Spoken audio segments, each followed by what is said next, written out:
I'm going to talk about repentance, what it looks like personally, what it looks like to a group, what it should look like to a state.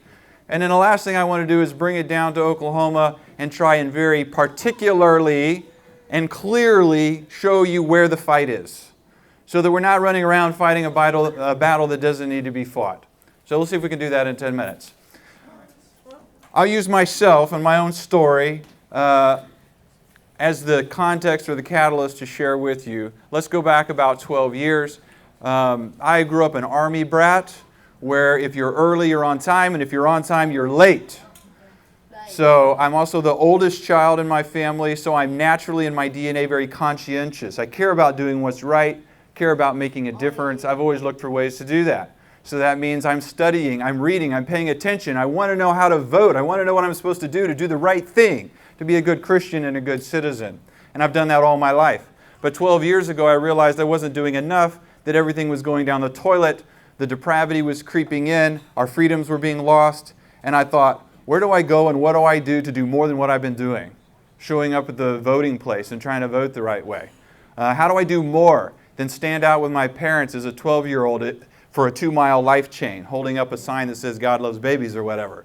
I mean, what do I do? So I started looking around and I started to discover that there are these little tribes of people everywhere that really care about particular things. Here's what I found. I started looking around, and this is what I call grassroots activism in Oklahoma, and I started discovering these tribes. So there's a tribe, for example, that deals with abortion, right? We're one of those. There's others out there. Some of them are not as effective. Some of them are naive or ignorant or whatever. We know that. We get that. That's what we pejoratively call pro-lifers, right? Some of them are most of them are well-intentioned. They've just bought some lies. We'll talk about that in a minute. So there's all these people that are really passionate about this, but that's not all. There's people passionate about all kinds of things. I discovered chapters of the John Birch Society that want to defend the rule of law and the Constitution, and they really care about a lot of stuff. I discovered Second Amendment people that care more than anything about making sure that we can shoot back and we can defend ourselves. I started discovering people like the 9/12 people and the libertarians and the conspiracy theorists. By the way, they're all true. I discovered the Tea Party people. I discovered that there's political PACs, that there's people who care about using money and influence to try and make a difference in the political sphere, one of God's spheres.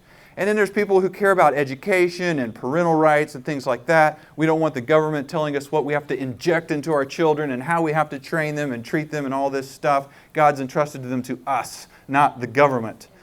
And so as I got to know all these people and these tribes start growing, I started realizing there are people in Oklahoma who care and want to make a difference, and I need to get connected with them. And I started to realize that there's this group that's in the middle of the Venn diagram. And if you know anybody in any of these groups, they're almost all always, at some point, a part of OCPAC. So I found that group and I joined that group, and now I'm connected to all these other groups. And so you're not alone. There's all these other tribes out there who really care about stuff. So about 11 years ago or so, I get connected with OCPAC, and it's been a real blessing to me as we've tried to keep watch over the people's liberties in Oklahoma and make a difference. Now let me tell you a little bit about this group, and this is how it joins into what we're talking about here. Here's our mission statement, right? We promote and support public servants. What kind? Those who oppose expansive government while promoting liberty, free markets, and Judeo-Christian standards. Sounds great, right? How do we do that? So this is its own 30-minute talk in and of itself that I'm going to skip now. But we've got a lot of different strategies that we're implementing.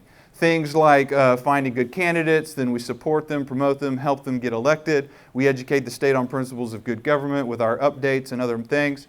And then the fourth thing we do, which is what I want to talk about a little bit, is we hold legislators accountable. Now there's multiple ways we do that. It turns out that, as Russ and others here have discovered, that if you buy enough full-color pieces of paper, you can get them really cheap, right?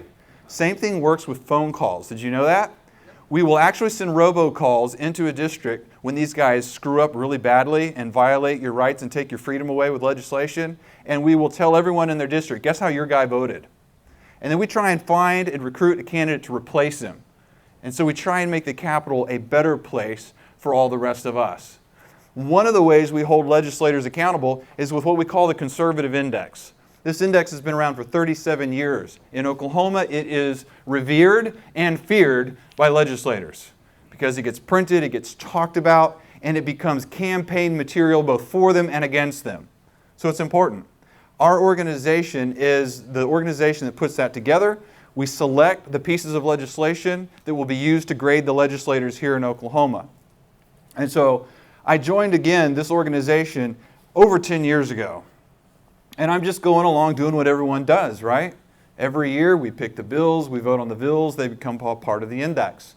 And of course, one of the things we care about is the pro-life issue, right? And I'm that guy who's just going along, trying to be conscientious, trying to do the right thing, assuming that people are doing the best thing they know how to do to get the job done.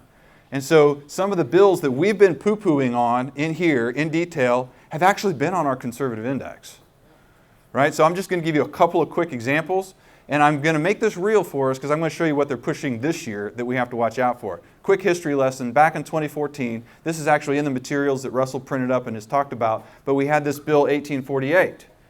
Well, our group used it on the conservative index.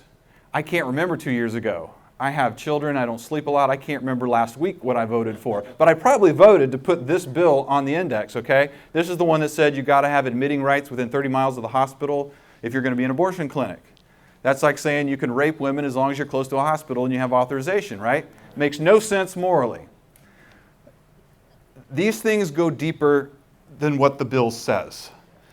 The guys that passed this at the Capitol already knew that this bill would never even go into effect anyway, because the Oklahoma Supreme Court is more liberal than the Washington, D.C. Supreme Court. Yep. It's horrible. They're wicked. How many of you are from Oklahoma? Are we about a half and half? Okay, now how many are not from Oklahoma? Whoa, I'm like a minority Okie in my own state. So you guys don't realize what's going on here, but they're horrible. They're completely out of step with the grassroots and the people here in Oklahoma. So here's what we did in 2015. This was just last year. We had this Bill 1721, and again, by the way, we put it on our index, which means that everyone voted for it, and they all got credit and kudos from us for being pro-life. And what did this bill do? It banned dismemberment abortion, supposedly. But again, they know it's never going into effect. And we've talked about that already, but here's what we haven't talked about. It's way worse than Russ or anyone else has pointed out to you. A year ago, I took the text of this bill before our PAC, and I went line by line through it, and I showed them all the loopholes. Even if it did go into effect, it would not save a single life. It was worded so poorly. All you have to do is kill the baby first, then you can extract it with the pliers, and you don't violate the bill. It's a horrible bill. And it went on our index. Why? Because no one was there with a voice to explain why we shouldn't do it. And so I'm thinking, well, we got to have a pro-life bill, you know, and so everybody votes for it and does it. So some of you saw the video from a few weeks ago where I put this up on a screen and I talked to our PAC and I said, we can't do this anymore. This is wrong. This is not a pro-life bill. Thank you. I've been there with you. I have voted for them. So I publicly confessed that this was wrong and sinful. And so that's my personal story of how I'm coming along, right? And I've changed.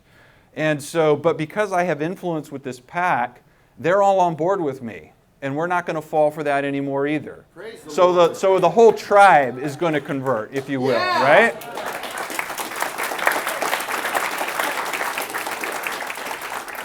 Now, we don't actually print the index. So what's going to happen is there's these other guys who might want to trump us on what happens on the index. But it won't change what our tribe does and how we speak up in case we try and get railroaded again. We'll be very public about that and do everything we can to keep it pure. All right, so now let's go to what's happening this year in 2016. There's a bill right now, House Bill 2797. It's called the Humanity of the Unborn Child Act. Doesn't that sound wonderful? You know who's supporting that? Americans for Life, Oklahomans for Life. We have a lobbyist in town named Tony Lounger. He's been at it for decades. He's supporting this bill. This is their 5-star, gold star crown of joy that they want passed so that everyone can claim they're pro-life this year. This is the bill that I will have to fight when it gets passed because there will be too much pressure for them not to pass this. And this is going to be the one that I have to fight this summer when we talk about the index. We can't use this one. Our people have pledged not to use this one. So what it does is it creates a fund. Well, that in and of itself is wrong. But after it creates this fund that tax dollars are going to disappear into it, what are they going to do with that money? Well, they're supposed to have this big media campaign that teaches that abortion kills a living human being and it's against public policy. That phrase is in the bill.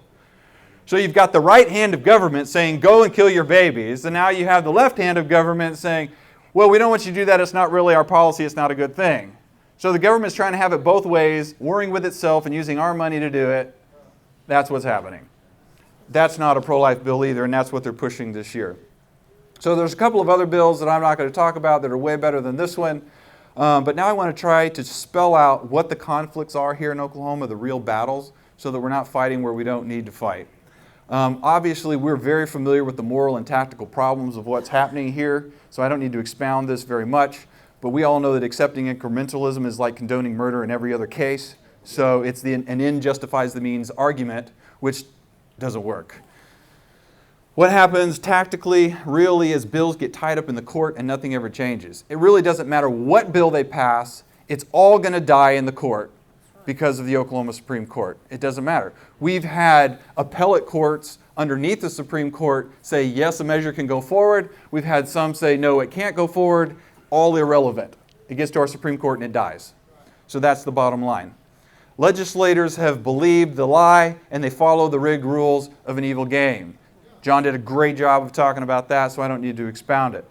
Now let me outline very quickly in a way that we can all understand and grasp exactly what the lie is, so it's very, very clear to all of us. First of all, the lie is that abortion is constitutional. This is the rhetoric that's running, it's the subtext under every conversation that's being had at the Capitol, in it and around it and in the courtrooms, right? Abortion is constitutional. Why? Because constitutional means what the court has said, right? We call them court decisions. We call them court rulings. Hello, they're opinions, but people don't get that. So that's part of the lie. They believe that they are subject to the court. When I say they, I'm talking about the governor, the attorney general, the legislators. They think they're subject to the court. And so what that means is that they try and fight all the battles in a court. They're trying to draft legislation that they think might fly maybe in a court. And that's why they end up only running regulation and education bills. Like last year it was a regulation bill, this year it's an education bill. They're not attacking abortion head on because they believe that lie that it's constitutional and that they have to win in court. So they're only writing up stuff that they think they can pass in court. Remember, the state is full of tribes. And don't forget that we're all on a spiritual journey, working out our salvation with fear and trembling. I'm not where I was 2 years ago, or 10, or 20, and neither were any of you. So we have to take these people where we find them. When we go to the Capitol, I don't know what day it is. Is it tomorrow we go to the Capitol? Yeah. When we go to the Capitol tomorrow, there are 150 people in that building who have a part in making the laws of Oklahoma.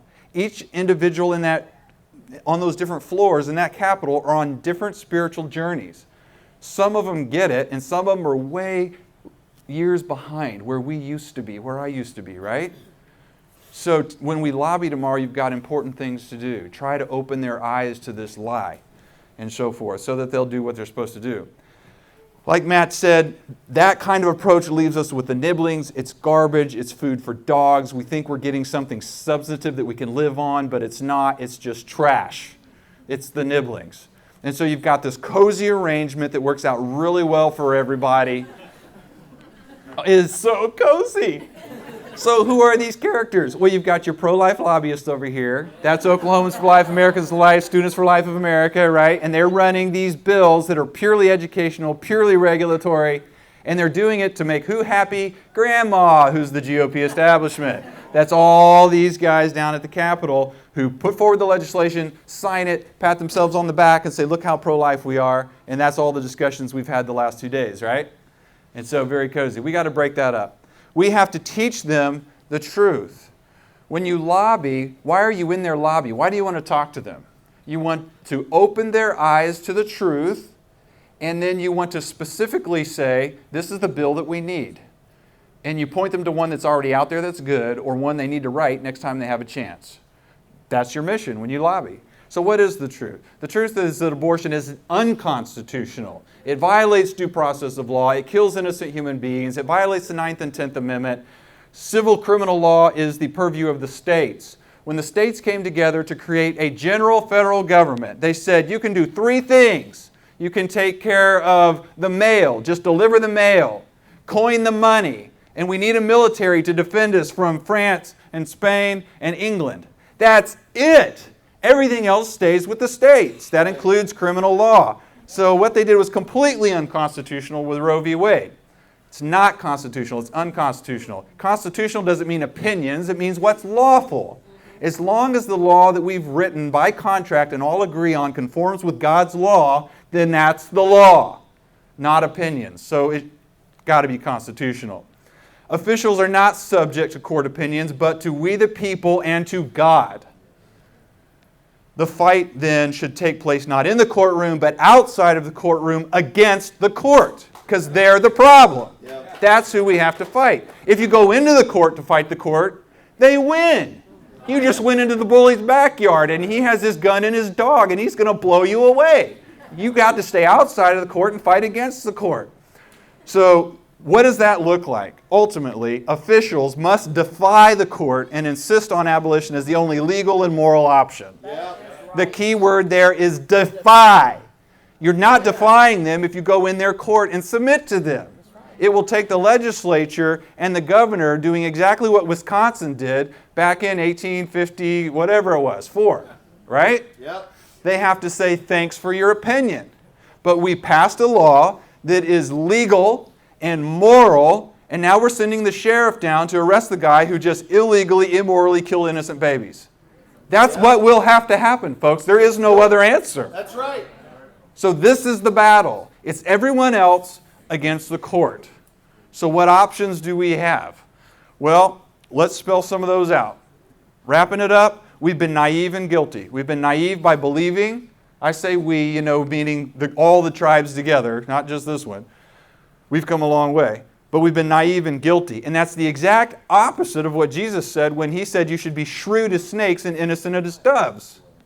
If we are wise, if we are shrewd, we don't play the enemy's game. We aggressively set the rules ourselves and play a righteous game. And we're innocent. We keep our hands clean. We don't play the ends justify the means game.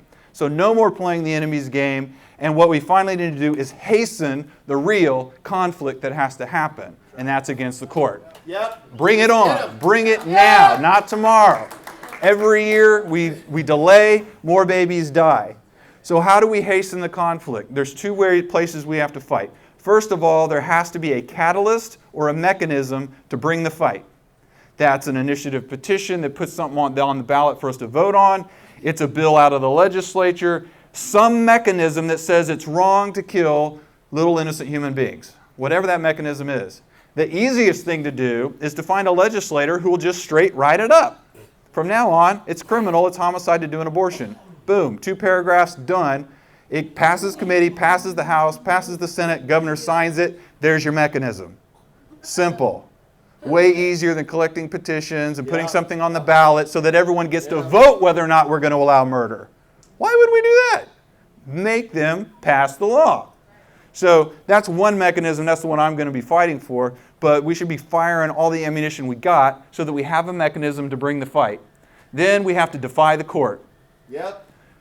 We don't have the men and women in leadership positions, I don't think right now, who will do that. One of the purposes of gaining signatures, of doing the petitioning, is so that you can march into Mary Fallon's office, our governor, and say, Mary, you signed this thing. It's in law now. The Supreme Court is saying, nope, can't do it. Now's the time for you to stand up. We have 100,000 people behind you who are demanding that you stand up and close the clinics. So it's that public pressure is the value of that. Is she going to do it? I'm cynical. I'm skeptical. I'm jaded. I don't believe she's going to do it. But I also have faith in God and maybe a miracle will happen. And He will soften the heart of this Pharaoh and something good will happen.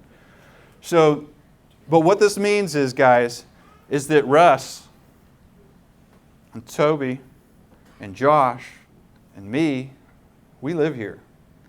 And we get this. Gentlemen, we will have to run. We'll have to run to serve in the House, in the Senate. We're going to have to run for Supreme Court. Whatever it is we're going to run for, we got to run for it. That's part of it. We're finding people to do it. Yeah. to get the bums out and put the righteous in to rule so that we can all rejoice and have peace. There's a really important bill that's in our House right now. Make a mental note of it or on paper. It's called House Joint Resolution 1037.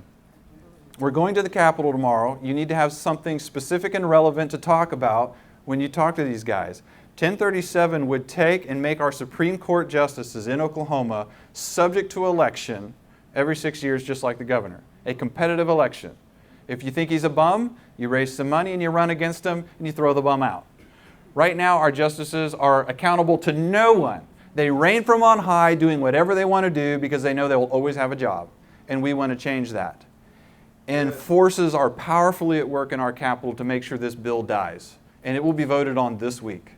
So if you want something that's not controversial, you're not worried about, principles and how it treats the unborn and all that, this is really important. Those bums have got to go. So just to sum up, and then we'll take our break, the battle is against the courts. That means righteous people need to rule with courage and power and defy the courts, and it means we need to fire the bums. So what can I do? We've talked about that. Guys, we're really good at agitation. We've got that down. It's time to target your agitation at those with the moral duty and the legal authority to actually protect lives. That's what we're going to do tomorrow.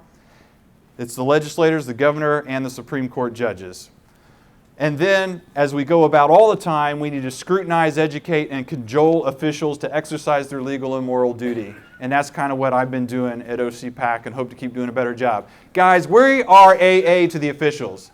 They're looking to grab that next drink like they've done year after year after year. That's all they know how to do. Step in there, be their accountability partner, kick them in the butt and say, no, we're not doing that again. Remember, we talked about this. It's not moral. It's not legitimate. You're believing the lie again. Put the drink down.